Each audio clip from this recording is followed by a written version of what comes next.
উদ্বোধনের আগেই ভেঙে গেল যুদ্ধজাহাজ। অপারেশন শুরুর আগেই বড় ধরনের দুর্ঘটনার মুখে পড়েছে উত্তর কোরিয়ার নেতা কিমের স্বপ্নের বিশাল যুদ্ধজাহাজ। বৃহস্পতিবার সেদেশের রাষ্ট্রীয় গণমাধ্যম জানিয়েছে, নতুন একটি নৌ ডেস্ট্রয়ারের উদ্বোধনী অনুষ্ঠানে গুরুতর দুর্ঘটনা ঘটেছে। এ ঘটনায় দায়ী কর্মকর্তাদের বিরুদ্ধে কঠোর ব্যবস্থা নেওয়ার হুমকি দিয়েছেন প্রেসিডেন্ট কিম।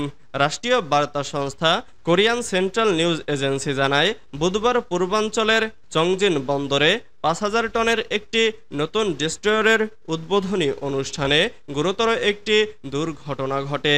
এ সময় উপস্থিত ছিলেন দেশটির নেতা কিম জং উন। প্রতিবেদনে বলা হয়, জাহাজটির নিচের অংশের কিছু অংশ ভেঙে পড়ে, যার ফলে পুরো যুদ্ধজাহাজটির ভারসাম্য নষ্ট হয়ে যায়। কিম এই ঘটনাকে সম্পূর্ণভাবে অসাবধানতার ফল এবং অপরাধমূলক কর্মকাণ্ড বলে আখ্যা দিয়েছেন এবং দায়ী কর্মকর্তাদের বিরুদ্ধে কঠোর ব্যবস্থা নেওয়ার হুমকি দিয়েছেন।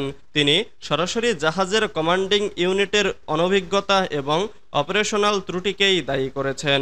কিম জানিয়েছেন, এই দায়িত্বজ্ঞানহীন ভুল এর জন্য দায়ী ব্যক্তিদের শাস্তি আগামী পার্টি কেন্দ্রীয় কমিটির পূর্ণাঙ্গ সভায় নির্ধারণ করা হবে।